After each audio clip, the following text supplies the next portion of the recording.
Hello and hi friends, welcome back to Krishna's Laurels. ఎలా ఉన్నారు? I hope your preparation for law entrance exam is going very well and consistently. You are doing preparation అని నేను ఆశిస్తున్నాను. ఇంకా ఎవరైనా preparation start చేయకపోయినా preparation అలా కొనసాగుతున్న become serious and start practising test series seriously. And if you have any doubts after watching the video, feel free to mention it in the comment section. I will be happy to answer your question. ఈ వీడియోలో మనం important legal మ్యాగజిమ్స్ discuss చేద్దాము. Legal మ్యాగజిమ్స్ ప్రతిసారి అడుగుతుంటారు, ఇటు TG అయినా అటు AP అయినా. లా ఎంట్రన్స్ ఎగ్జామ్లో లీగల్ మ్యాగజిమ్స్ ఒక integral part of the syllabus. So అబ్ ఇనిషియో నెంబర్ 1 అంటే ఫ్రమ్ ద బిగినింగ్, మొదటి నుండి. Explanation something considered invalid or valid from the start. Okay, explanation అది మీరు ఒకసారి గమనిస్తే కాంట్రాక్ట్ లాలో మీరు చూడొచ్చు, ఒక కాంట్రాక్ట్ మైనర్తో మనం కుదుర్చుకున్నట్లయితే అది వాయిడ్ అబ్ ఇనిషియో అనమాట. ఓకే, అది ముందు నుంచి ఏ క్షణం నుంచి అయితే ఆ కాంట్రాక్ట్ అమల్లో ఎంటర్ అయ్యామో ఆ క్షణం నుంచే it is void ab initio. It is null and void from the beginning అనమాట. Okay, next actionable per se, wrong in itself. So దానికి అదిగానే ఒక ప్రూఫ్ అనమాట. No proof of harm is needed to file a suit. ప్రత్యేకించి ఒక హార్మ్కి సంబంధించిన proof ఏం అవసరం లేదు, దానంతలో అదే అది చెప్తుంది అనమాట. ఇట్ ఈస్ యాక్షనబుల్ పర్సే అంటాము. So trespassing is actionable per se. Damage need not be shown. So trespassing అంటే ఏంటి? వేరే వాళ్ళ ల్యాండ్లోకి మనము చొరబడము. సో చొరబడినప్పటికీ వాళ్ళ యొక్క ఇంటికి నష్టం జరగలేదు, వాళ్ళకి నష్టం జరగలేదు, ఏం జరగలేదు. Just we went and stand in the premises of neighbours. అది ట్రెస్ పాస్ కిందకి వస్తుంది. That is enough to punish you. That is wrong in it self. మీరు అక్కడ వెళ్ళడమే, వేరే వాళ్ళ యొక్క భూమిలోకి మీరు వెళ్ళడమే తప్పు. సో ప్రత్యేకమైన హామ్ జరగాల్సిన అవసరం ఏం లేదు. So it is wrong in itself. Next actio personalis moritur cum persona.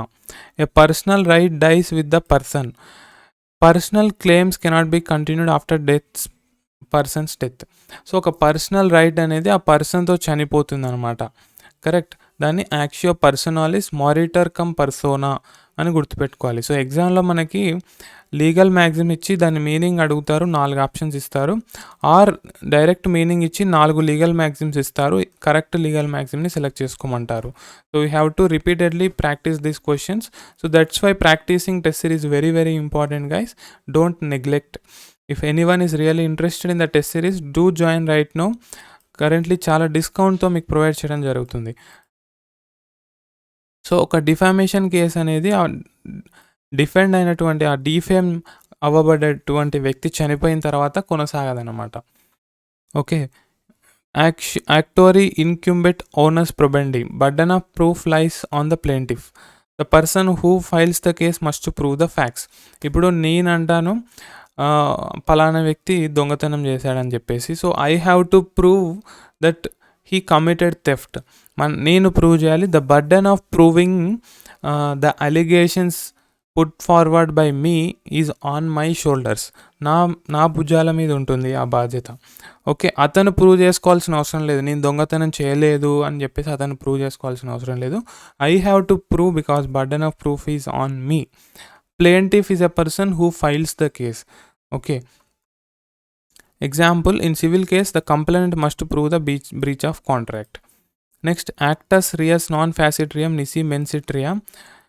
An act is not a crime unless done with guilty mind. So this is very very important legal maxim in the criminal law. మన intention, మన యొక్క guilty mind లేకపోతే action itself is not a crime without a guilty mind.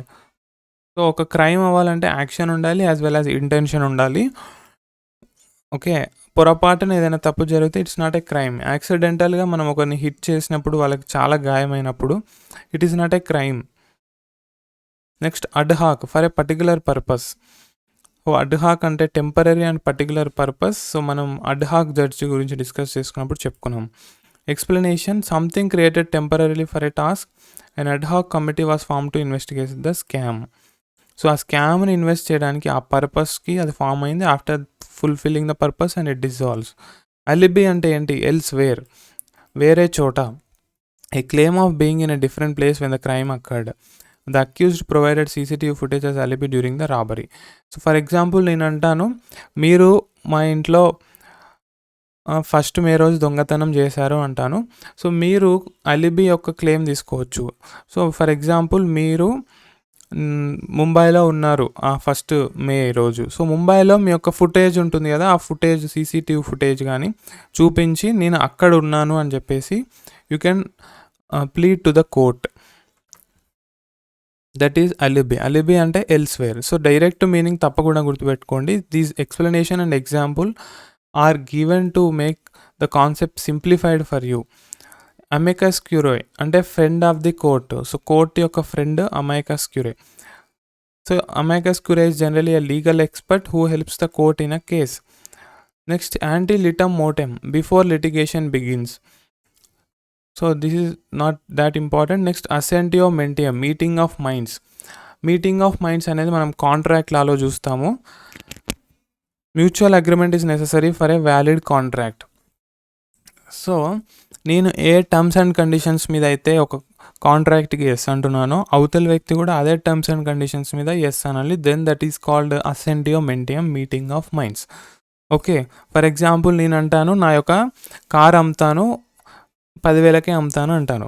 So అవతల వ్యక్తి ఏమనుకుంటాడు, ఓ 10,000కి car వస్తుంది కొందాం అనుకుంటాడు. అయితే నా దగ్గర 2 కార్లు ఉన్నాయి, ఒకటేమో ఓల్డ్ డొక్కు కార్ ఉంది, ఒకటేమో కొత్త కార్ ఉంది. సో అవతల వ్యక్తి ఏమనుకుంటున్నాడు, కొత్త కారు 10,000కి అమ్ముతున్నా అనుకుంటున్నాడు, కానీ నేనేమంటున్నాను ఓల్డ్ డొక్కు కార్ అమ్ముతున్నాను.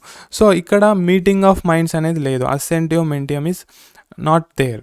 So then that contract is not valid. Okay, a contract to be valid must have assentio mentium. So క్లియర్గా ఉండాలి. ఏదైనా నేను ఓల్డ్ కార్ అని చెప్పాలి, అతను కూడా ఓల్డ్ కారే కొంటున్నాను అనుకొని 10,000కి అగ్రీ చేసుకోవాలి contract. Next, audi alteram partem, hear the other side. So అవతల వ్యక్తి యొక్క వాదనలు కూడా వినాలి అనేది ఆడి ఆల్ట్రమ్ పార్టమ్ అనమాట. No one should be judged without a fair hearing. So కేసులో ఇరు పక్షాలు ఉన్నప్పుడు ఒకరి వాదనలు మాత్రమే విని ఇంకొకరి వాదనలు వినకుండా జడ్జ్మెంట్ ఇవ్వడానికి లేదు. లేదా ఒకరి వాదనలు వినాలి అని చెప్పేది ఇది audi alteram partem. Hear the other side అనే మీనింగ్ ఇస్తుంది అనమాట. బోనాఫైడ్ అంటే గుడ్ ఫెయిత్. సో ఇది చాలాసార్లు ఎగ్జామ్లో అడిగారు, డైరెక్ట్ మీనింగ్ గుర్తుపెట్టుకోవచ్చు. సో బోనాఫైడ్ సర్టిఫికేట్ మనకి ఇష్యూ చేస్తారు స్కూల్లో అయినా కాలేజ్లో అయినా when we are living institution. So good faith, good conduct. Bona fide అంటే గుడ్ ఫెయిత్.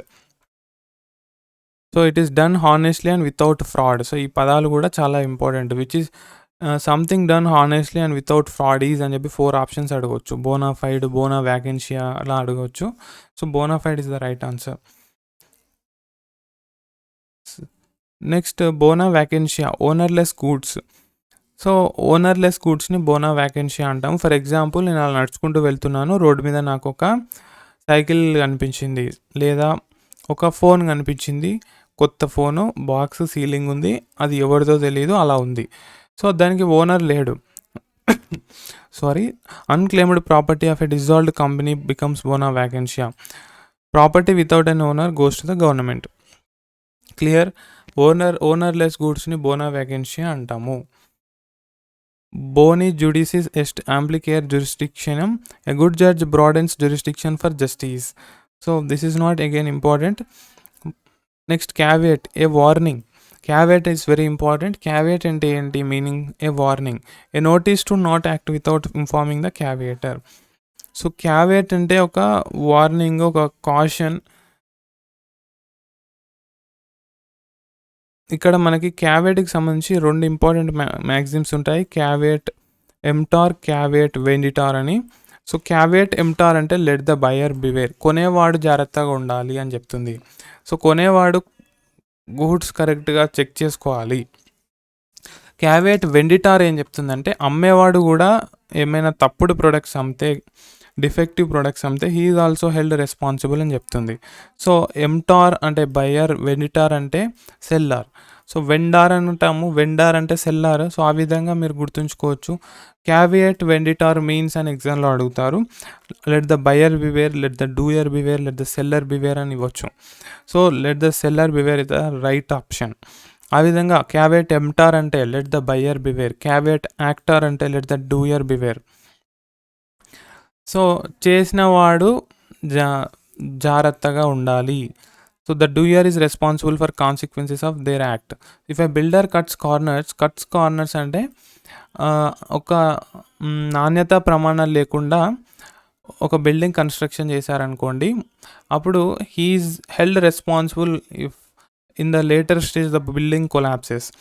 అదనమాట actor. So very simple and easy but at very important. Certiorari అనేది మనం చూసాము రిట్స్లో, to be informed. Next corpus అంటే బాడీ. కార్పస్ అనే పదానికి అర్థం ఏంటంటే బాడీ. మీరు ఎప్పుడైనా దేవాలయాలకు వెళ్ళినప్పుడు కార్పస్ ఫండ్ అని అక్కడ రాసి ఒక హుండీలో సంథింగ్ అలా పెడతారు. సో కార్పస్ అంటే బాడీ అన్నమాట. So refers to a physical body or legal entity in habeas corpus. So habeas corpus అనే రిట్లో కార్పస్ అంటే ఏంటి? Person's body. క్లియర్?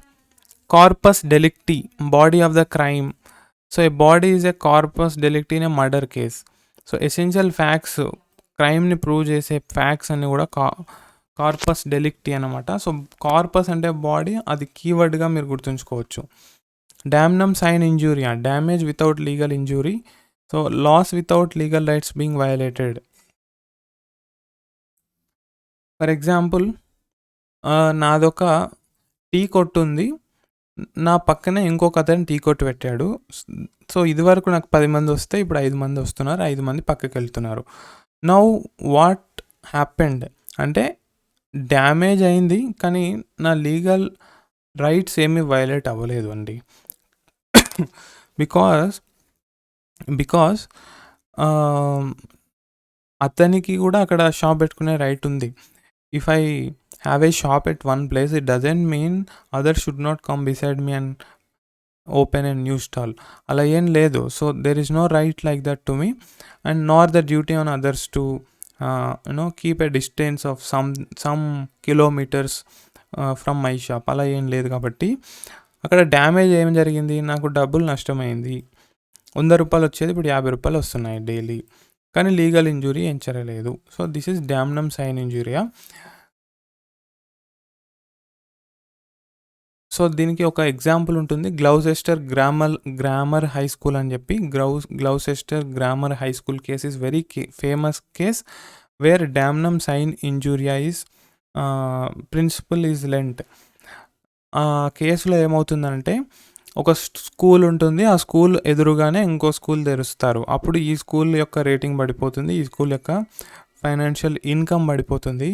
అక్కడ ఆ స్కూల్ కేసు వేస్తుంది అనమాట, వీళ్ళు మా ఎదురుగానే పెట్టడం వల్ల మాకు నష్టం జరిగింది అని చెప్పేసి. సో ఆ కోర్టు ఏమంటుందంటే, మీకు డ్యామేజ్ జరిగినప్పటికీ మీకు ఎటువంటి లీగల్ రైట్ వయలేట్ అవ్వలేదు, కాబట్టి ఈ కేసుని అప్హెల్డ్ చేయమని చెప్పింది అనమాట. తర్వాత ఇంజూరియా సైన్ డామ్నమ్ అని ఉంటుంది. So we will see it in the next class. Next de facto అంటే ఏంటి? In fact. So president is the de facto head of the government అని మనం డిస్కస్ చేసుకున్నాము. Whereas de jure by law, who is the head of the country? By law అంటే president is the de jury head of India, right? So de facto అంటే నిజానికి వాస్తవానికి ఎవరు, కానీ law ప్రకారం ఎవరు అంటే D jure. President is the de jury head of India. So president acts in accordance with the prime minister and council of ministers, advice given by them. Next de minimis అంటే too trivial, చాలా తక్కువది, frivolous అనమాట. A 1 second power cut causing no loss is a de minimis. So that's all in this video, guys. We will be discussing few more important legal maxims in the upcoming videos. Do subscribe to the channel and hit the bell icon to get notifications from time to time. And also don't forget to join Telegram and Instagram and WhatsApp communities where you will be getting exam updates, and especially in the Telegram we are conducting daily quiz questions which are very important for your entrance exam.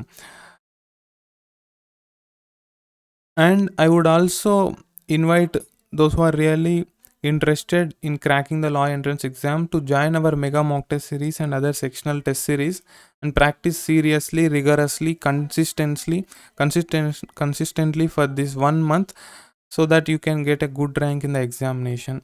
And if you have any doubts, do let me know in the comment box. And thank you so much for watching. Have a nice day.